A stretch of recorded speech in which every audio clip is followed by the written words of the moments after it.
शरद पूर्णिमा आश्विन मास के शुक्ल पक्ष की पूर्णिमा तिथि को मनाई जाती है, जो कि इस बार 28 अक्टूबर को है। ऐसी मान्यता है कि इस दिन चंद्रमा अपनी पूर्ण कलाओं के साथ होता है। पौराणिक कथाओं के अनुसार समुद्र मंथन के दौरान शरद पूर्णिमा के दिन मां लक्ष्मी प्रकट हुई थी। ऐसा माना जाता है कि इस दिन मां लक्ष्मी धरती पर आती है और अपने भक्तों पर कृपा बरसाती है। तो आइए जानते हैं शरद पूर्णिमा की कथा, पूजा विधि और महत्व। शरद पूर्णिमा को कोजागरी पूर्णिमा, कौमुदी व्रत जैसे नामों से जाना जाता है। ऐसा कहा जाता है कि इस दिन मां लक्ष्मी का जन्म हुआ था। इसलिए देश के कई हिस्सों में इस दिन मां लक्ष्मी की पूजा अर्चना की जाती है। इस तिथि को धनदायक माना जाता है। कहा जाता है कि इस दिन मां लक्ष्मी धरती पर आती है।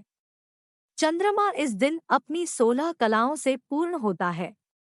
ऐसा कहा जाता है कि इस दिन चंद्रमा की किरणों से अमृत की बरसात होती है। शरद पूर्णिमा की कथा। हर महीने में पड़ने वाली पूर्णिमा तिथि पर व्रत करने से भगवान विष्णु और मां लक्ष्मी की विशेष कृपा प्राप्त होती है। मां लक्ष्मी और भगवान विष्णु का आशीर्वाद प्राप्त करने के लिए एक साहूकार की दो बेटियां महीने में आने वाली हर पूर्णिमा को व्रत किया करती थी। इन दोनों बेटियों में बड़ी बेटी पूर्णिमा का व्रत पूरे विधि विधान से किया करती थी, जबकि छोटी बेटी व्रत तो करती थी लेकिन नियमों में उस तरह से पालन नहीं करती थी। नियमों को आडंबर मानकर उनकी अनदेखी करती थी। जैसी ही दोनों बेटी बड़ी हुई, साहूकार ने दोनों दोनों बेटियों का विवाह कर दिया। बड़ी बेटी के घर समय पर स्वस्थ संतान का जन्म हुआ। छोटी बेटी को भी संतान हुई, लेकिन उसकी संतान जन्म लेती ही दम तोड़ देती थी। जब उसके साथ ऐसा 2 से 3 बार हो गया तो उसने एक ब्राह्मण को बुलाकर अपनी पूरी व्यथा सुनाई, साथ ही इसका उपाय बताने के लिए भी कहा।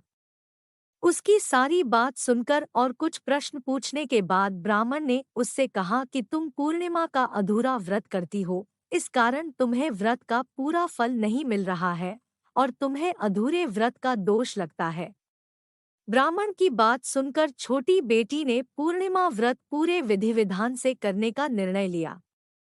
लेकिन पूर्णिमा आने से पहले ही उसने एक बेटे को जन्म दिया। जन्म लेते ही बेटे की मृत्यु हो गई।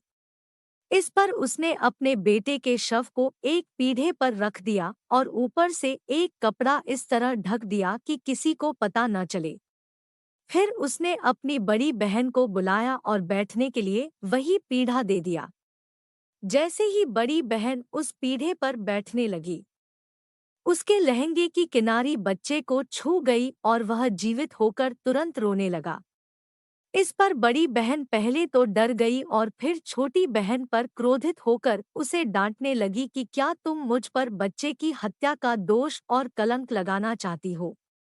मेरे बैठने से यह बच्चा मर जाता तो। इस पर छोटी बहन ने उत्तर दिया, यह बच्चा मरा हुआ तो पहले से ही था। दीदी, तुम्हारे तप और स्पर्श के कारण तो यह जीवित हो गया है।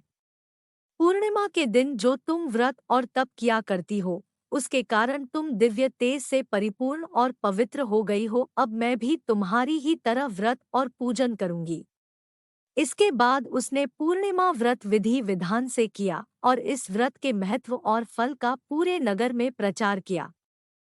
जिस प्रकार मां लक्ष्मी और भगवान विष्णु ने साहूकार की बड़ी बेटी की कामना पूर्ण कर सौभाग्य प्रदान किया, वैसे ही हम पर भी कृपा करें। शरद पूर्णिमा की पूजा विधि। 1। शरद पूर्णिमा के दिन सुबह जल्दी उठकर स्नान आदि करने के बाद अपने इष्टदेव से समझ व्रत का संकल्प लें। 2। ध्यान रखें कि पूजा के स्थान को अच्छे से साफ कर लें। इसके बाद मां लक्ष्मी और भगवान विष्णु की प्रतिमा स्थापित करें। इसके बाद मूर्तियों को कुश के आसन पर रखकर जल से पवित्र कर लें।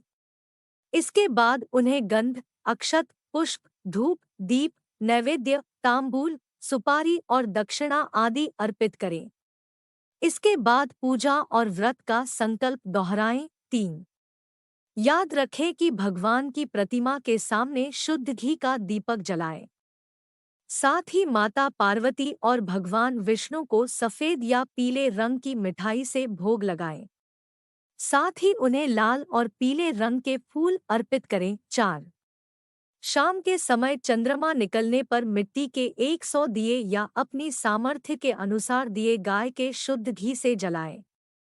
5 साथ ही रात के समय छोटे बर्तनों में खीर रखकर उसे चंद्रमा की रोशनी में किसी छलनी से ढककर रख दें।